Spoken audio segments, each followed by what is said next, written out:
It's my pleasure tonight. Welcome everyone to our fifth talk of the semester in our graduate speaker series. And it's my pleasure to welcome Jennifer Sliwka here to speak to us today. Dr. Sliwka earned her PhD from the Johns Hopkins University. For those who are familiar with Hopkins, you understand the definite article joke. And she's now the Curator of Art and Religion at the National Gallery of London. Before joining the National Gallery, she also worked at the British Museum and the Victorian Albert Museum. Her research interests are mainly devoted to sacred works of art in the Renaissance. She co-curated an exhibition, Devotion by Design, Italian altarpieces before 1500 in 2011. And recently she wrote the catalog for this exhibition, which she's going to talk to us about tonight, the Botticini exhibition entitled Visions of Paradise, Botticini's Palmieri Altarpiece. She is this year here in Florence as a fellow over on the other ridge at Ville, where she is pursuing research on Domenico Beccafumi, designing devotion at the Siena Cathedral.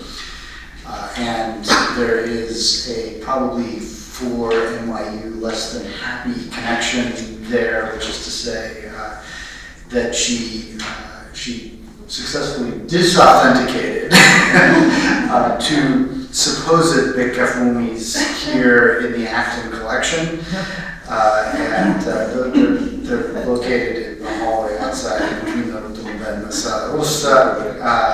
Tonight she's going to talk to us about a Florentine paradise in London, exhibiting Francesco Botticini at the National Gallery. Please join me in welcoming Dr. Sliwka.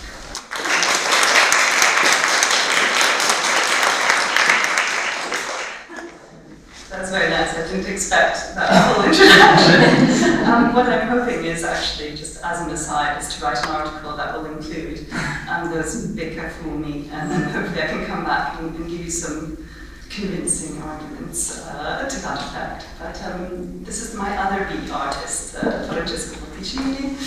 I'm delighted to speak on a subject dear to my heart, so thank you all for taking time out of this beautiful sunny warm day to come inside, and thank you, Claudia, for the invite. What I thought I'd do, kind of the structure of the next 45 minutes or so, what I thought I'd do is a very informal talk, no notes. And what I wanted to do is maybe talk you through some of the genesis of the exhibition, how I came up with the idea, why I thought it was a good idea.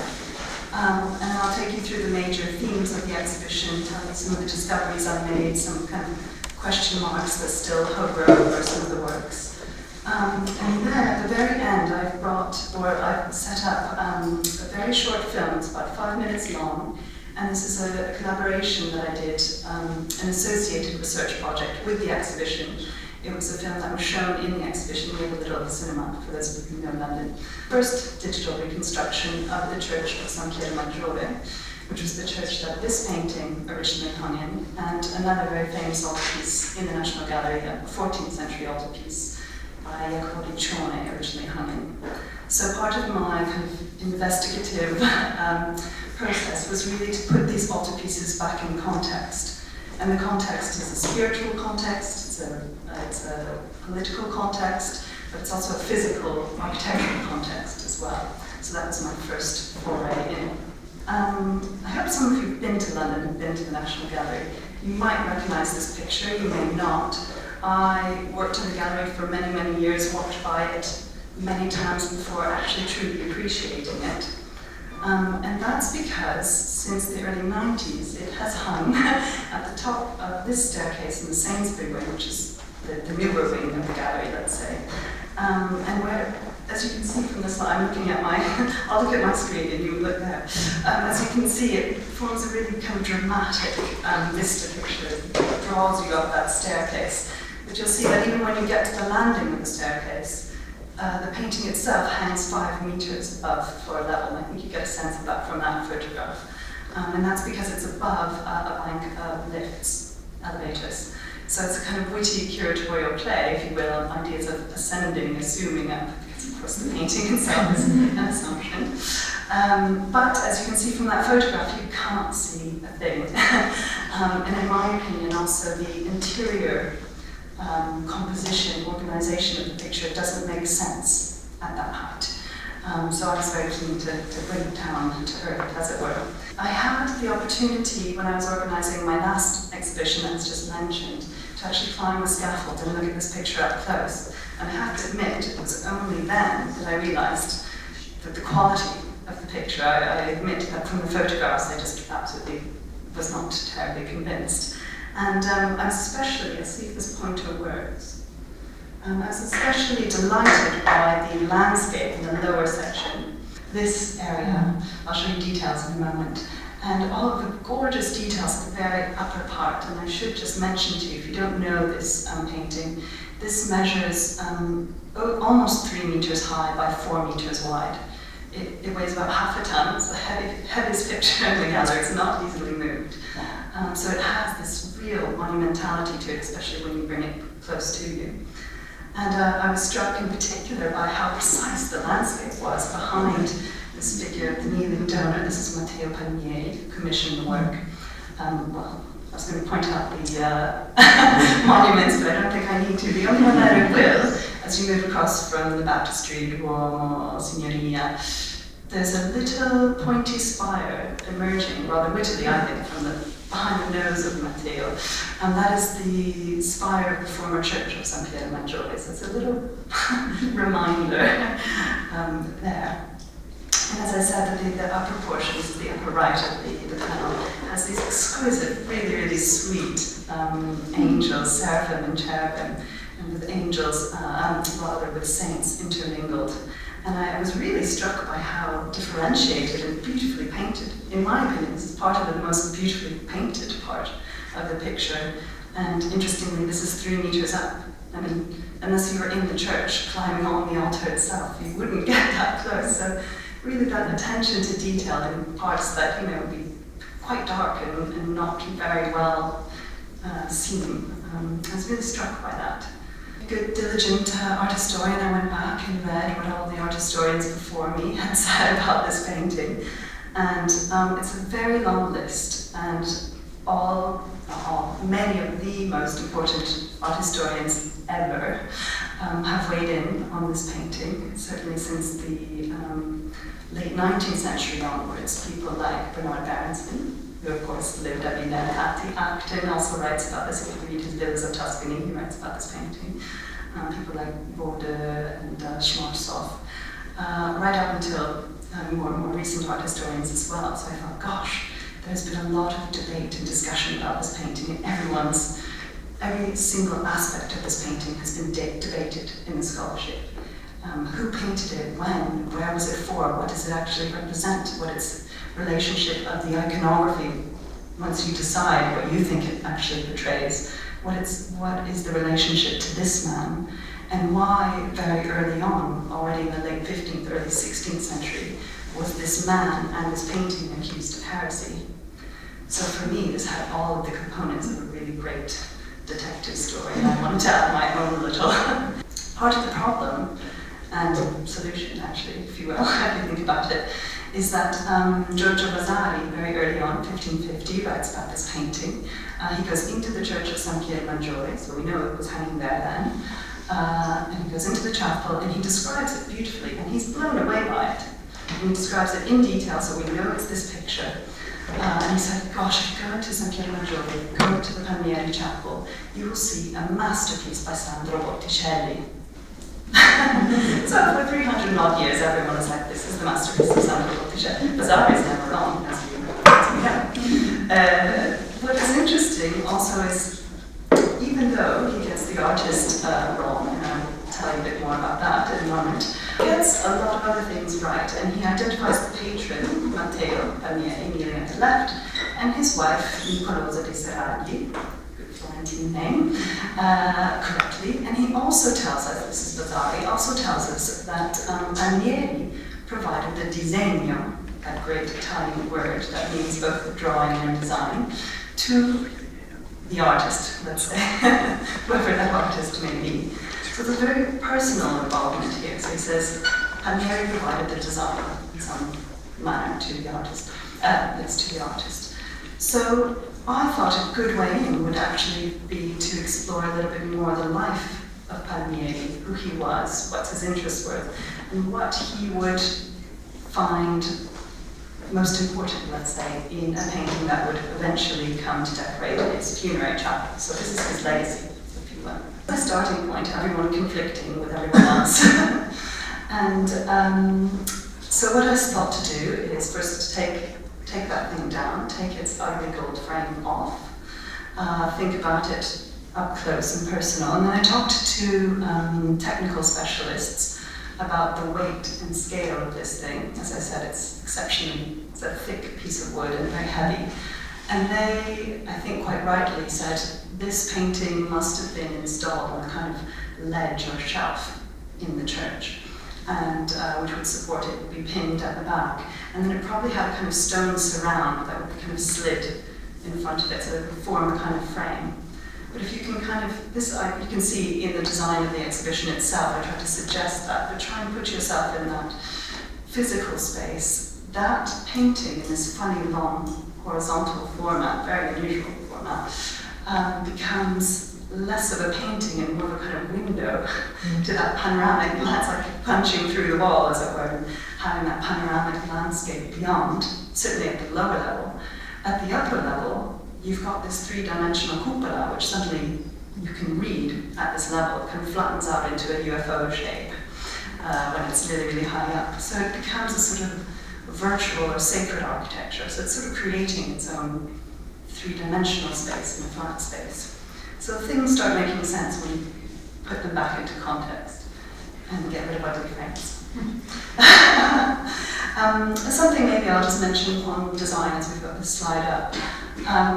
It's quite a fun thing to do as a curator to present to your designer, the person who's going to design your show, because then you really know if you've got your ideas succinct and strong, see how well they understand you. And I said, I want this show, which will be a dossier exhibition, and its museums speak for a show that focuses on a single artwork in depth.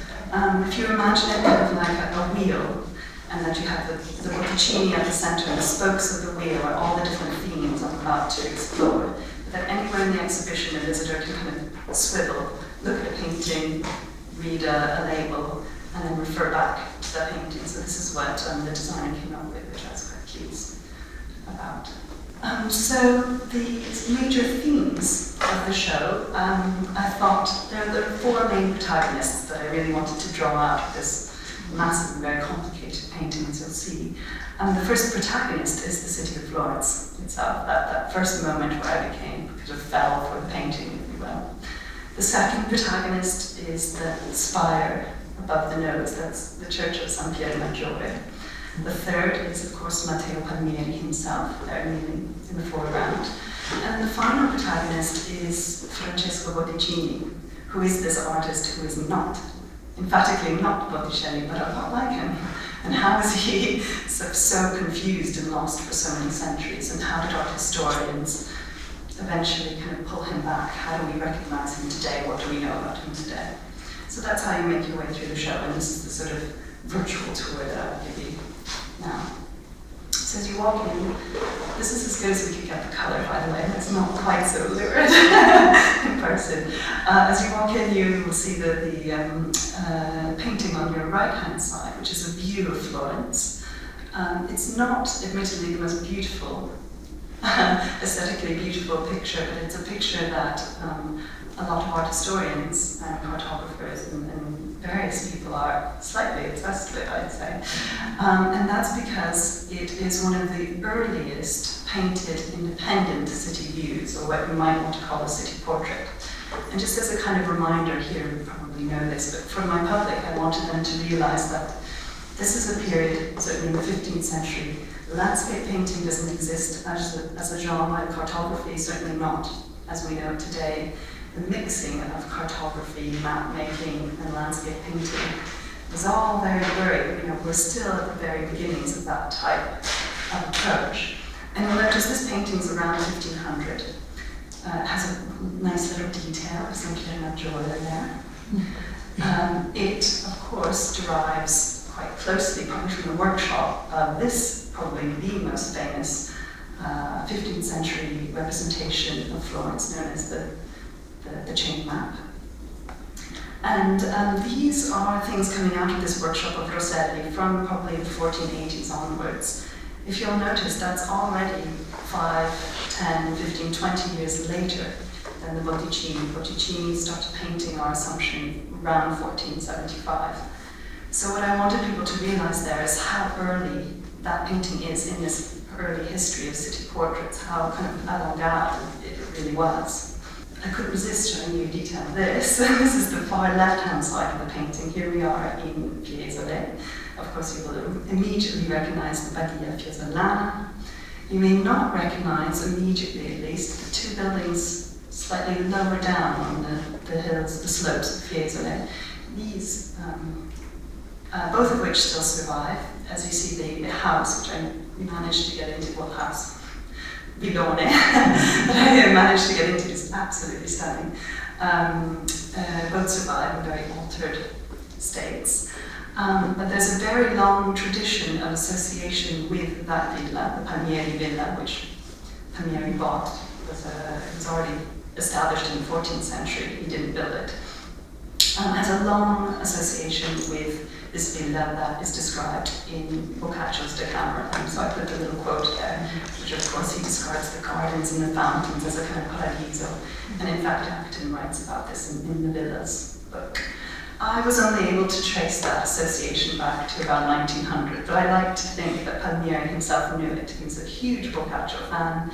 He wrote his own books in imitation of the Decameron. He would have absolutely loved at least the idea that his villa could be that one that's described in this famous. So the next protagonist we meet is, of course, the church. We meet the no longer standing church in this section. It houses an album with the Zocchi print. You'll see this more in the reconstruction, but I just wanted to give you a sort of placeholder or mental reference, because I imagine most of you have probably walked through this piazza fairly recently. There's the Lion's Head pub, it's right there, in that Orient. It's very little, at least from the outset, survives only the 17th century portico, which of course is a later addition. But you see now how it's all kind of filled in with shops and flats and that sort of thing. Just to orient you, we're just sort of just northeast, let's say 300-400 meters of the cathedral, with a detail here. You also still have, I'm at a funny angle, but you can see the article, oh there it is. The Arco di San Pierino, which is still there, of course still retains the name of the church. And I want you to sort of have that in mind, because then when I show you this picture of the National Gallery's Botticelli, you will immediately know where you are. And also, if you go in any collection, anywhere in the world, if you see representations of the miracle of Saint Zenobius, these miracles are believed to have taken place either in, on, near, around the church of San Pier Maggiore. So, Arco di San Pierino, this is the facade of the church before that later addition. This is now the Via degli Albizzi. And this is just also a way to help people understand how important this was. One of the most wealthy, oldest churches in Florence. It was believed to have been founded by Saint Zenobius himself, the first ever bishop of Florence, and wonderful associations with it. That's where, as I said, it was where miracles took place. And there's a very interesting tradition associated with the church, which prolonged the association with the bishops. And we have first-hand accounts of this tradition, which was that every incoming bishop coming into Florence, so before being ordained in the cathedral, would first go to San Pier Maggiore, and he would process into the church with his huge entourage. He'd be met by the Benedictine nuns and the abbess. There would be a throne placed in front of the high altar, which was adorned with this altarpiece, also in the National Gallery collection. And there the abbess of the church would kneel before the incoming bishop, and she would receive a ring from him. So they would have this sort of mystic marriage, if you will. So it was symbolic of his, let's say, marriage into the church. He's marrying the church. Rather wonderfully, they have a honeymoon. He stays in the church, he stays in the convent, I should say, in a designated room. And then only the next day he picks up his entourage again and processes down to the cathedral, which, as you just saw, is just down the road. A few articles appeared simultaneously not too long ago about this altarpiece and about the representation of the iconography and how the coronation of the Virgin on this throne, this sort of the marriage between the bride and bridegroom, seems to reflect this amazing ritual between the incoming bishop and the abbess. So the iconography of the altarpiece itself seems to reflect that long tradition of that important church.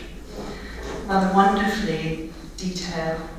So St. Peter, of course, is the titular of the church of San Pier Maggiore. There he is holding a model of the church, so we know what the church looked like, more or less, in about 1371, which is wonderful detail, so it's helpful for reconstructions, for example. But, in fact, this is what the altarpiece looked like. It was a many-paneled polyptych, as they would be in that time. The research I was able to do here in the archives, the archives of the now destroyed church are actually in the Archivio di Stato, rather fortuitously were preserved. And I found a reference to the renovation of the Cappella Maggiore, where the high altar was, in about 1610. So my theory, which is corroborated by some other things I won't get into, is that this amazing polyptych was removed and cut down in 1610. We then know that this section was reframed and inserted in the same chapel as the Botticini, rather amazingly.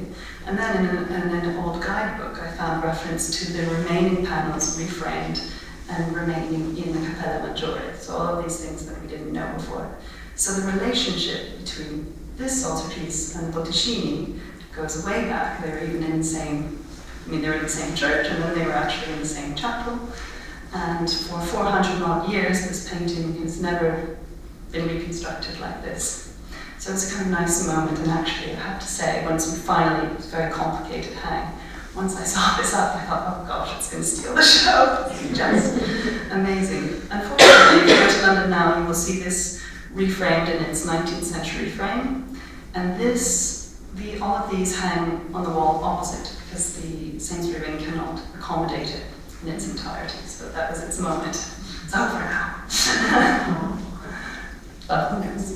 And I won't go into this because you'll see it in the reconstruction, but just to orient you, this is a Florentine, an elevation that was made before the church was destroyed.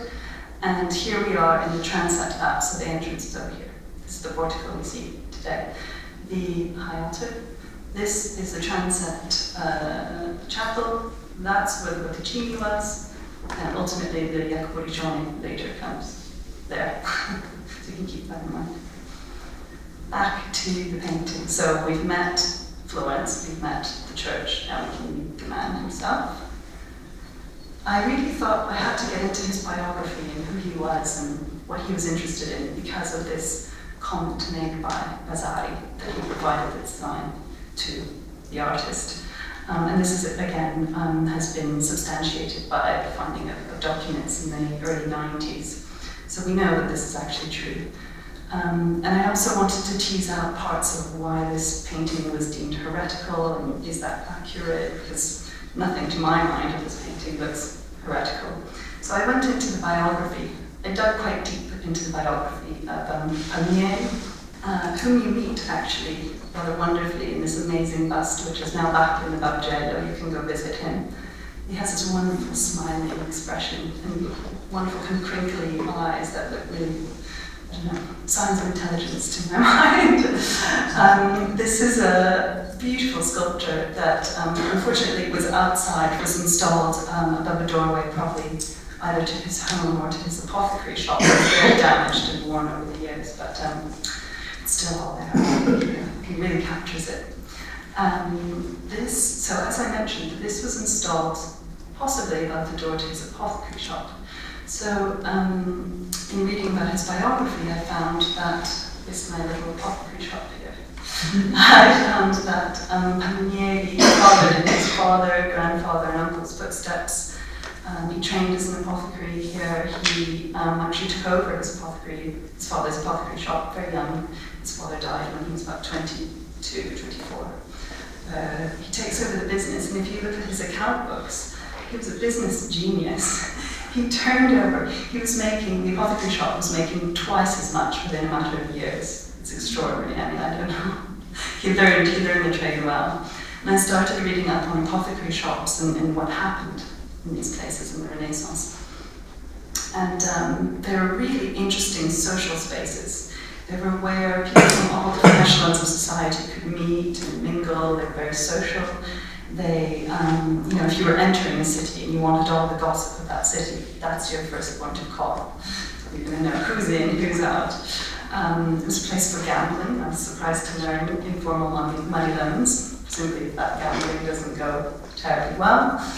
A lot of politicking happened there. And of course, while you're waiting in these long queues while people are making up your medicines, you get to chatting. So I think this was a place where a lot of people were rubbing shoulders. Of course, artists would come in and buy their pictures there as well. And in part, this kind of community is where Palmieri grows up.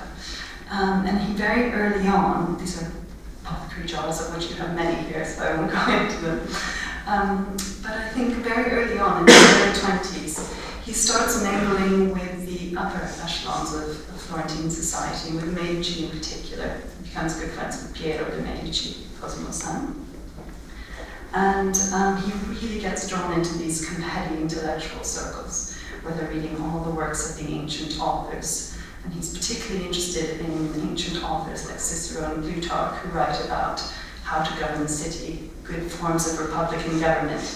And, this is what's been sort of discussed in these intellectual circles in the day. Oh, there's the apothecary shop today. I forgot I had this slide. It survives in slightly altered form. You can go and have a look behind the post office. Once you're in the area of San Pier Maggiore, you'll find it.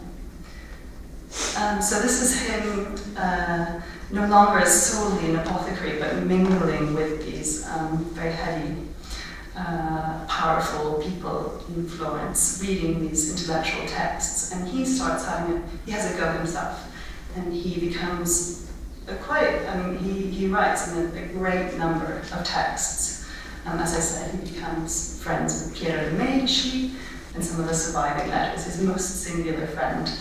And he actually dedicates one of his books, he dedicates this book, the Libera de Temporibus, to Piero.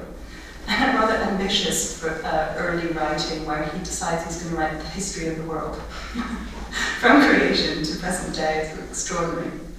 And this really interesting text is an early civic treatise, where more or less the main theme of the text is how to be the ideal citizen, how to behave, and on the page that I showed in my exhibition was how to spend your money. So I thought my patron would quite like that as well, and all the people who helped support my exhibition. And of course, as you know, if you're wealthy and powerful, the best way to spend your money is to make the city more beautiful and for the enjoyment of everyone. So you practice a virtue called magnificenza, magnificence, munificence, that sort of thing. And he specifically says you should commission beautiful buildings, beautiful paintings, pay for parties, feste, processions, that sort of thing. And the final work that I just want to mention here, it's kind of a bit of a garish green, but it's an amazing manuscript. This is a very ambitious poem that Palmieri writes in complete imitation of Dante's Divine Comedy. It's in the vernacular, it's in Italian, it's in terza rima, it's 3 books of 33 cantos. And guess what? The story is about a poet, Palmieri, who goes on an otherworldly journey through heaven, hell, and paradise. So suddenly he's the new Dante, and it's extraordinary. And this is the first moment of the earliest collaboration between Botticini and Palmieri. He commissions Botticini to do manuscript illuminations. I think I have details here, again slightly garish, that you have the Mount of Purgatory, Palmieri portrait. This is obviously all water damage. And here you have the beginning of the poem, which is rather wonderful. It says, When I was a guest of the King of Naples, and we know that he actually was the ambassador to the King of Naples in 1455, the king sort of took him under his wing, and he says that the king took me to the caves of the Cumaean Sibyl. So Cuma is just outside Naples. You can visit the caves today. And there I fell asleep, and my soul left my body. So, as you all know, the way we represent a human soul is a naked child.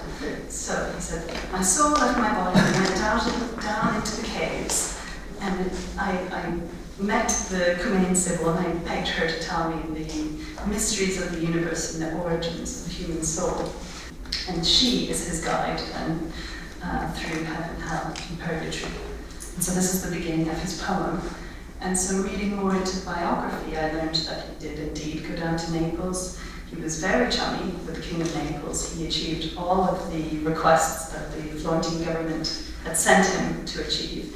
And then there's this wonderful quote by Palmieri's biographer who said he impressed him in addressing him in Spanish and Latin and Italian. He said, oh, if the apothecaries in Florence are like this, imagine what the Medici are like. Doctors. And I'm personally convinced, although, you poke holes in this argument, it's the other manuscript I borrowed, that this beautiful, beautiful Dante manuscript, which was made for Alfonso, was in Naples at the time. It was one of his favorite objects. I think he took this humanist scholar from Florence to see his manuscript and supplied me. Rather wonderfully, of course, this is a sort of moment where you can see Palmieri, well, in my mind, you can see him thinking, Cuma, King of Naples, Dante, visions, otherworldly, and somehow he comes back to Florence from Naples and he starts writing a poem. This is my theory about this particular manuscript. I can't prove it. Oh, just this is another detail of the Botticini. I won't go into it. You recognize hell and heaven when you see it. And of course, just to put this very famous image in your mind, it's something that I think Botticini, but also possibly Palmieri, is thinking of when he's coming up with this so-called disegno for Botticini. And of course, in our picture, the one in Botticini, suddenly Palmieri becomes Dante, but then we have a Mount of Purgatory, except instead of Adam and Eve in the earthly paradise, we have Palmieri in Corosa, we have a view of the city, and then we have representation in this kind of blue, stripy rainbow of all the different celestial spheres. You look at it differently, I think, if you keep that picture in mind. Very famous, obviously. The heresy part. I'm just giving myself away. The similarities between Palmieri's poem, the Città di Vita, and Dante's Divine Comedy kind of end there. I mean, they are very, very similar. What the Sibyl tells Palmieri about the origins of the human soul is very different. She tells him that humans, all of us, we all had angelic souls. So we were all angels up in heaven at creation. And in the battle in heaven, as described in Revelation, between Lucifer and God, all the angels had a choice. You could follow God, remain angels, you could follow Lucifer, and you go down to hell, turn into demons. Or we kind of waffled and we couldn't quite decide, we remained neutral. And so we descend from paradise, from the celestial paradise, down through all of those celestial spheres. To Earth, we take on human form, and we have a second chance. So we have free will, we can choose right or wrong. This is what is deemed heretical. So Palmieri writes this in his poem. He then hides his poem and doesn't show it to anyone. And he says, after my death, you can share this poem around. So it's only after his death, and the first accounts, only a few years after his death, will people read it and find this problematic. We know he's drawing on early church fathers like Origen who discussed this. Everyone in Florence was discussing this idea, including Ficino at the time. But a few years after he writes this, in the late 1470s, 1480s, it's deemed heretical. And there's a lot of Renaissance gossip that I was able to dig up. And the idea is that Palmieri's bones in his funerary chapel were dug up and burned.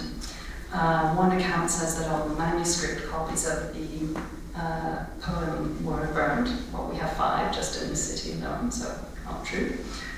We know that his bones were not burned because we have later accounts of the tombs of San Pier Maggiore. That the painting was destroyed? No, but I found this photograph in the dossier, and you can see that certainly already when it came to the National Gallery, the face of Palmieri was scratched out. Also his wife's face was scratched out, and you can see this if you look at the painting in a raking light. Slightly clumsily repainted, I would say. We've added a few pounds to him, and it also helps account for how he looks a little bit different than the bust I showed you. So it seems that the heresy associated with the poem, someone figured out that the poem may or may not be related to the painting, and then suddenly the painting becomes heretical. But as I said, if you look at the painting, absolutely nothing heretical about it. The final protagonist of the exhibition is Botticini. So I call this, if you can see the sign, the label on the wall, it's called Misidentifying Botticini. And then I really wanted to show how art historians, once the painting was finally acquired by the National Gallery in 1882, people had access to it. They finally were able to look at it in person. Many people knew about it, but it was always in a private collection or in storage somewhere. They couldn't see it. And there's a wonderful, all these written letters that are in the dossiers in the National Gallery collection of people like Bode and Schmarshoff writing to the then director going, I just don't think it's Botticelli, I can't tell you who. And they start massing this group of paintings together of art of an artist that they think looks a lot like Botticelli, quite like Verrocchio, and sometimes like the Portraiture brothers, among a few others, Cosimo Rosselli and a few others. But they can't give them a name. So I thought I could have a wall of which you see what connoisseurs do, what Acton might do, what Berenson might do. Why does this artist look like Verrocchio in the early 1470s? What is he taking from Verrocchio? And you'll see that the attribution of a lot of these paintings has changed. I'll come back to this one in a minute. Oh, well there, I meant to show you that one as well. Look how many times the attributions of these paintings have changed.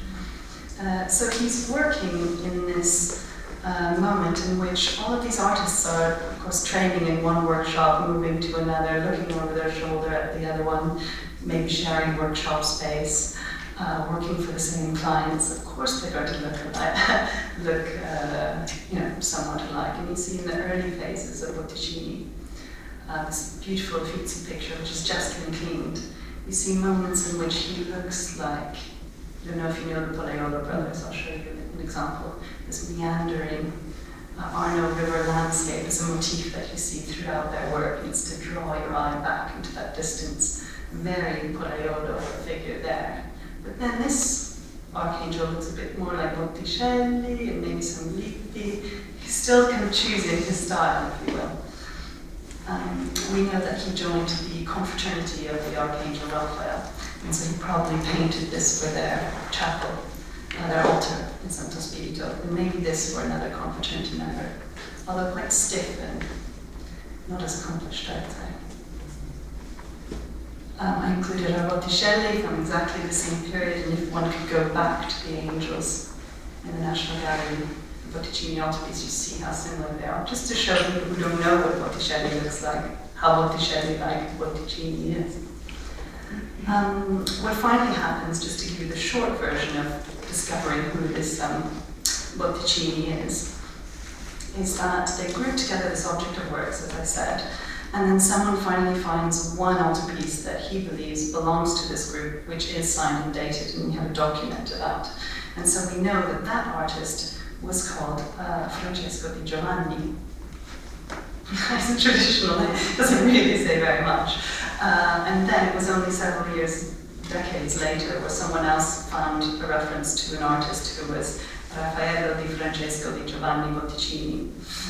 And it's this sort of weird collaboration between artists and scholars over the centuries who are sharing information, and finally they were able to pinpoint this particular Botticini, who trained in the workshop of Neri Bici, but then struck out on his own quite early on, and then he probably was looking over his shoulder at these other artists.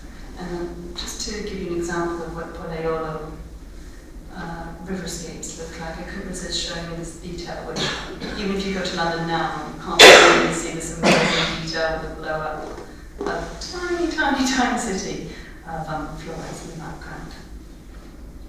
And then my final wall is works on paper, and I include the two drawings that are securely given to Botticini, both from Stockholm, both from Vasari's own collection, interestingly. I don't know what to do with that, I just found that out. They're securely given to Botticini because they are both specific studies for art painting, so it's quite nice to see the drawing and the painting together, possibly for the first time since 1477. And then the final kind of challenge question mark is this drawing, which comes from the Met, absolutely exquisite, the one on the right-hand side, which the Met still say Mandovinetti question mark, but which several scholars have suggested is Botticini. And really this is the moment to then test out this attribution. So we've got the two secure works, we've got many Botticini in the painting, in the room, and then we can decide who we think drew this. And of course the style of it is very, very finely done and highly worked. And if you could see it close, you'd see that the contours are all pricked with tiny little pinpricks. And that's the technique you use to transfer a cartoon, a design, to another surface. And it's quite convincingly been argued that this is a beautifully worked up drawing for an embroidery.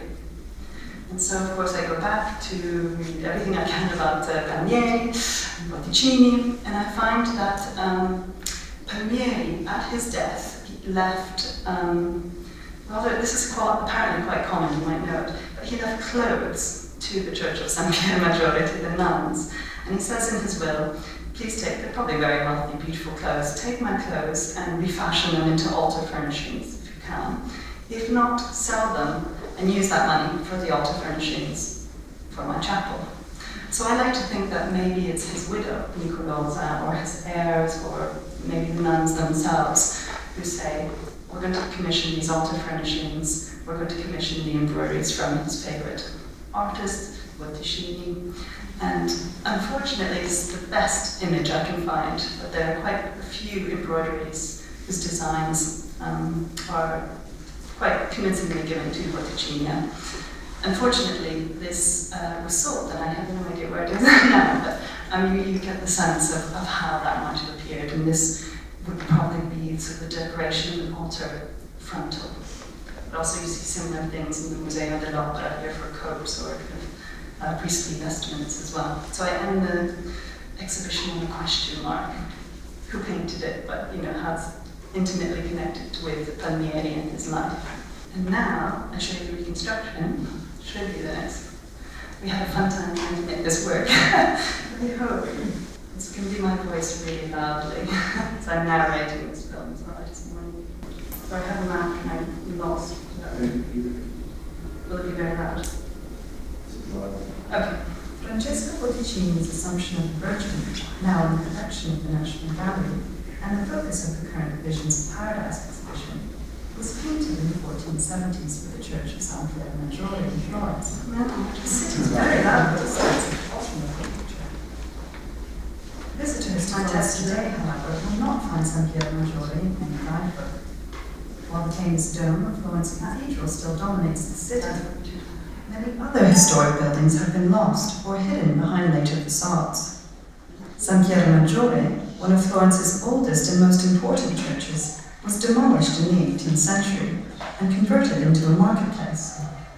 Its site is now occupied by shops, restaurants, and apartments. Its existence is all but forgotten, even by many people that live and work within its former walls. Given the unusual horizontal format and large scale of Botticini's Altarpiece, it is important to understand the setting for which it was painted. A team of researchers from the National Gallery and the University of Cambridge recently travelled to Florence to search for remains of the church. This film documents the team's process of creating a digital reconstruction. We combine conventional site surveys and the latest photogrammetric techniques that stitch together digital photographs to create 3D models. Today, San Pier Maggiore is only known from historic plans and old city views. As this late 16th century map of Florence shows, San Pier Maggiore was located around 500 meters to the east of the cathedral. The most visible remnant of the church is the elegant portico that was added to the facade in the 17th century. The portico establishes the location of the church and confirms that the street that currently runs through the central arch, the Via San Pier Maggiore, once formed the church's main nave, or central aisle. When we first arrived, it was difficult to see how we might reconstruct the rest of the church. Gradually, a number of clues emerged that revealed how the present buildings reused the walls and foundations of the former church. Rising above these shops and cafes are piers that originally supported the northern side of the church. Apartment windows now pierce the thick stone walls, but the lion-faced gargoyles for draining water are still intact. These visible remains encouraged us to look for more remnants of the church within the surrounding buildings. At this point, the local community of shop owners and residents became active participants in our research, alerting us to fragments of stonework and inviting us into their homes and businesses. Pieces of the church emerged in the most unexpected places. A visit to the local cafe revealed a finely carved Renaissance pilaster in the bathroom. In a neighbor's kitchen, we discovered the signs of a stone arch from the early 14th century, decorated with coats of arms, unfortunately now effaced, which would have formed the entrance to a side chapel. The most exciting discovery was a section of the church's medieval bell tower, or campanile, and its spiral staircase preserved in a private apartment. The truncated tower today forms a small terrace with spectacular views of the city. By coordinating these fragments with historic documents and plans, we were able to digitally reconstruct the architecture of San Pier Maggiore. Our research also uncovered how the display of Botticini's Assumption was interwoven with the history of another altarpiece from San Pier Maggiore that is also now in the collection of the National Gallery, The Coronation of the Virgin by Jacopo Diccione and his workshop. Jacopo's large polyptych, or multi-tiered altarpiece, was completed over a century before Botticini painted his Assumption of the Virgin. San Pier Maggiore was dedicated to Saint Peter, and Jacopo depicted the apostle holding a miniature model of the church, as well as his traditional attributes of the keys to heaven and hell. Jacopo's altarpiece was initially installed over the high altar of San Pier Maggiore, the site of which is now at the middle of a street. The reconstruction reveals that Botticini's Assumption of the Virgin was originally located within the south transept, the right arm of this cruciform church.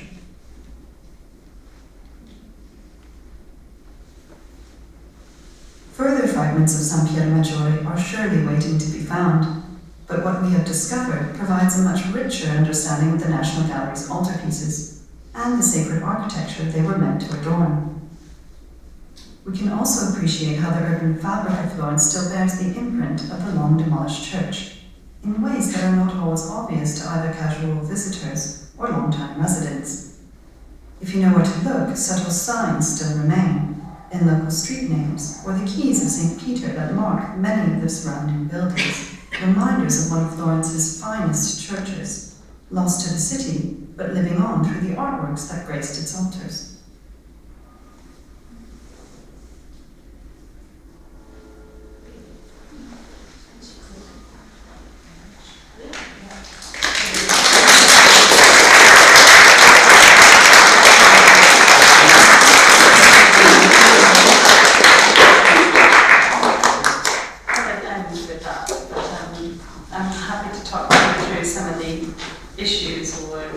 Discoveries that we made here.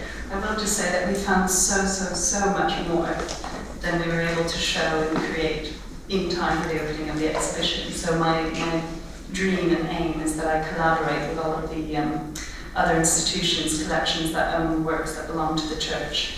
And then we really kind of keep going with this and reinsert all kinds of objects and sculptures back in their original locations. Jennifer, did you go into the Via della Vedese round the corner? Because I had an apartment there for 3 months in 1992, and there was a chapel was part of the apartment.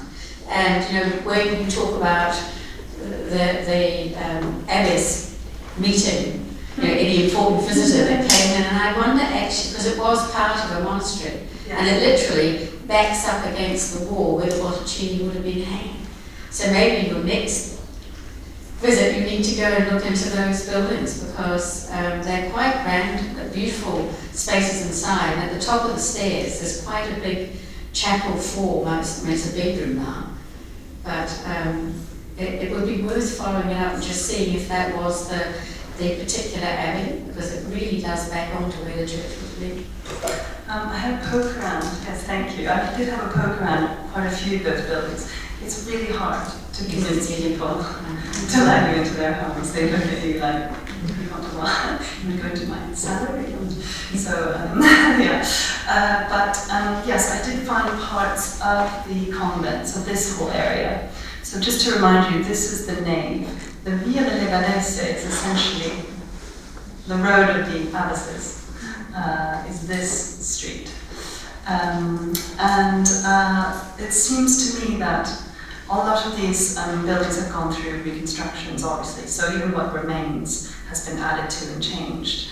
But there is a section which seems to me to be the former refectory of the nuns.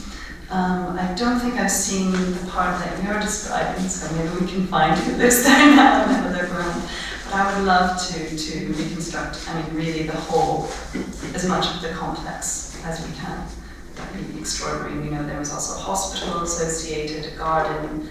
A few of the neighbours I talked to said that they dug down, some of the shop owners had dug down to create cellars, and of course I found human remains.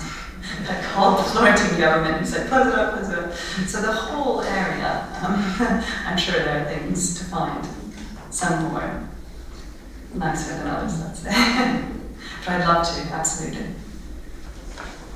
I could mention one quick thing, which is that the problem with the original location of the altar, which I didn't draw attention to, is that we now know that this chapel didn't exist when Botticini was painting that painting. And we know from documentary evidence that his wife and heir were the ones to secure the rights and the construction of that chapel after his death. So the question remains, where was this huge painting made for? And some people say that Via Vitellana. My theory is that here you see that there's a nun's choir, that elevated loft space. I went back through the documents which describe who's buried where, and we know that Palmieri's uncle and father were buried in what must have been a floor vault, or maybe a wall vault, below the nun's choir. In all of these accounts it says the Palmieri tomb is below the nun's choir. So at first I thought the painting went there. And then I thought, well, maybe the painting was made for there, below the nun's choir. And then finally they managed to secure the rights to build this chapel in there. And for me, this is not convincing to everyone, for me that would explain the long, strange, wide horizontal format that has to fit below that loft, if you will. And then of course the nuns' choir, that's where the nuns essentially participate in the mass from above there. So the community is down there and there above. There's sort of an interesting merging between the heavens and the nuns' choir, which I quite like. Yes, thank you very, very much. Also as a Florentine, I'm thrilled. One question I had, the church was destroyed in 1784. Were you able to consult some documents at the Archivio Storico del Comune di Firenze? Because they have many documents there regarding the urban constructions, demolitions, reconstructions, refashionings of the city. And chronologically, it should be possible at least to see what happened later. So you may be able to find documents regarding the buildings that surround the church, and perhaps from there see the changes that were made and recover some information. I think it would be great. I already know quite a bit, actually. Very soon after, so it was torn down under Leopoldo. This is the Grand Duke who was suppressing many religious communities, buildings at this time. Ostensibly, this seems to be true, and also you have surviving evidence, people talking about it obviously at the time. One of the columns of the Trecento church crumbled, and so they were worried for the integrity of the entire building. They bring in an architect to do the renovation, and during the course of renovations, another section of the roof collapses. And so quickly, the Grand Duke comes in and says, just pull the whole thing down. Right, I know it's the most important, practically one of the most important churches, all this is obvious, but tear it down. And very soon, after it was torn down, although not entirely, as we see, he turned it into a marketplace. And then I know some of the subsequent history. There's a garage, as you know, for children. But I think, in a perfect world with tons of funding, you'd have a slide line on your reconstruction, so you go from that. Things would go up and down and move, and it would be wonderful. But it's true that I should go and have a better look at the Comune once with my big fat grant that I can have lots of research assistance, and we can all go as well. I think it would be great. So I was curious about the period immediately following Leopoldo's order to bring down the church. And so, is there anything that you could tell us about the redistribution of the sacred articles in there, maybe how that happened, and how they made their way to the various places where they are today? Yeah. Many of the works have different stories, but we do know a fair bit. So it seems that where the works that adorned family chapels, if the families were still living, they went back to the families, and that's the case of our Palmieri heirs. Take that picture. And there are various accounts of where the picture went, and we'll get into it, but it's a whole section of the catalogue on that. Some of the works went to a neighbouring church where the nuns all moved to as well. Some were scattered to other churches. So it really depended on who could claim that artwork. And there was a very famous fresco by Perugino, for example, and the family got permission to go to the church and cut out the fresco and remove it before the demolition as well. And that now belongs to a collection of a bank. So really, for the patronal family chapels, they retain them. The Botticini was so big that it seems that there was not that many places it could go. Acton, interestingly, says it goes up to the Villa Palmieri, which I found out is impossible. I think it stayed in the city. I think the Accademia stored it for a while. It was stolen, it was given back. And ultimately, it makes its way to the UK, into the Duke of Hamilton's collection. It was offered to the National Gallery twice. They never bought it, and they finally bought it at the sale of the Duke of Hamilton in 1882, after his death, as a Botticelli. And Duke of Hamilton thought it was a Botticelli, and he owned many beautiful Botticelli, including the Dante illuminations. So it's quite interesting that no one along the way ever said, wait a minute. So that's how it gets done. There are different stories for all the different objects, and the Polyptych came in on a completely separate route at a different time through Florentine art dealers. And Jenny, you said it was 3 meters by 4 meters and weighed more than half a ton? Yeah. That's over 1,000 pounds. That's huge. It's No one enormous. says exactly when you go around with a couple of You should see how many people it takes, and what constructions and objects. And you steal that. Yes, well, quite. Napoleon had his ways. Yeah. You could fill whole museums if you really want to. But no small feat. So you can see probably why it remained kind of languishing and stored Palmieri family. Where are they going to put it?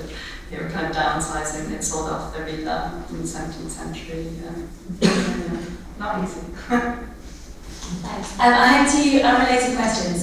One was about the Botticelli, and I wonder if you feel that the misattribution is about artistic style, or whether it could have been something like a typewriter in an early printed book that kind of then sort of, question was about the iconography of the donor portraits, and I wondered if you could say a bit more about that. They're quite striking to me in terms of how isolated they are, which I guess is to do with the unusual shape of the painting. So I wondered if you could comment further on that. So the first question is about typos, Renaissance typos. I really think, well, we know that this attribution begins with his eye. And I mean, for so long, you don't question his eye. And of course, he was living not so long after Francesco Botticini's son, who took over the workshop. He was called Raffaello. He could have known Raffaello, he could have seen, and you know, Palmieri was one of the most famous men in Florence. He had a big state funeral. I mean, these were known works, one of the most famous churches. So I think that's him misattributing. I mean, he writes a whole life of Botticelli. He didn't, you know. So, right, the description of this painting, I should just reiterate, is in, if you go back to Vasari, it's in the life of Botticelli, obviously. Right. So there's no, I would say it's certainly not for Vasari. That's his, and then we have many examples where he got things wrong. So, you know, that's an attributional thing. But I think also being, you know, he might have considered himself a very good connoisseur and would have said, I loved it, I see it, it's fantastic, it's Botticelli, it's so clear. And that reminds me of something. Oh yes, thank you. Gosh, they are strange, aren't they? Yeah. I will admit that I had this whole fantasy idea that the curious garb of Nicolosa, she's in black with that kind of wimple. People have suggested that she's wearing the garb of the Benedictine nuns. This was made for a church of Benedictine nuns. I was hoping that maybe if we did some infrared reflectography, which we did, that she would be wearing something else underneath, and then when her husband died, they asked to be put in the black widow's weeds, and then I could prove that she was not in Benedictine garb, but in widow's weeds. But she wasn't. But you know, the painting still was being painted 2 years after Palmieri's death. So, in my theory, I read this in the catalogue, is that she then asks Botticini, she takes over the commission, we know that, she asks him to put her in widow's weeds, in the black garb.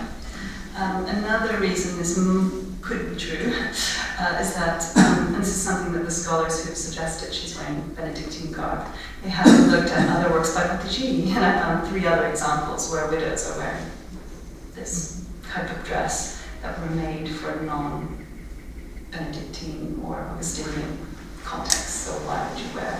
When you become a tertiary nun, I mean, there are examples in Siena in the 14th century of widows who take on, they still remain at home as a tertiary nun, but they wear the habit. Mm-hmm. So yes, I should have explained that. And if there was some sort of controversy about this possibly being a heretical painting, it may be a way of recuperating the spirituality, the purity of the family, if you like, by her taking on the tertiary nun's costume. Well, the controversy comes many years after this is painted. Yes, I should have explained.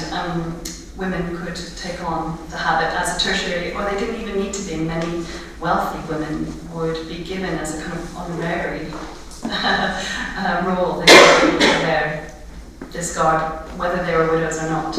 And apparently many were buried in nuns' garb as well. So it's very possible that she would take it on. But given the Botticini record and the fact that we know she was a widow,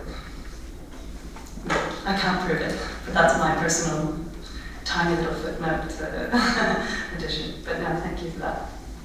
Do you think the theatre historians like to look at this painting in the context of the plays of the Annunciation and the Ascension and San Pier Maggiore, which in 1471 was replaced by an Assumption of the Virgin, performed using all the old Ascension equipment and their dome of heaven and their circle of angels and so on. So I find it really interesting to see the connection between Medici, who was one of the organisers of the Ascension, then of the Assumption in San Pier Maggiore and Botticini. The other thing that I have found quite recently is that Matteo Palmieri is not just the person who describes the Festa di San Giovanni in 1454. He was also one of the Festaioli, he was one of the organisers, he was probably the person who designed that reconstructed Festa. So he's right into Festa. Yeah, I'm so pleased you said that. And I would just mention that, of course, I cite you in the catalogue, and I make the exact suggestion you just made, that I really think that both Palmieri and Botticini, in creating this otherworldly vision, and it's part of my idea of visions, he's thinking of Brunelleschian architecture, but of course, as you may know, it was the students I was talking to, Brunelleschi also designed these amazing stage sets in which, of course, little boys would be dressed up as angels and would be hoisted in and out of churches, and then you would get this very three-dimensional dome of heaven, and you have these wonderful descriptions done in the Curator, this sort of thing, and I think that's absolutely what's going on here. You don't have something quite comparable, something so dramatic, and indeed at the right height you really get, when you do think that you're kind of being sucked up into that kind of vortex.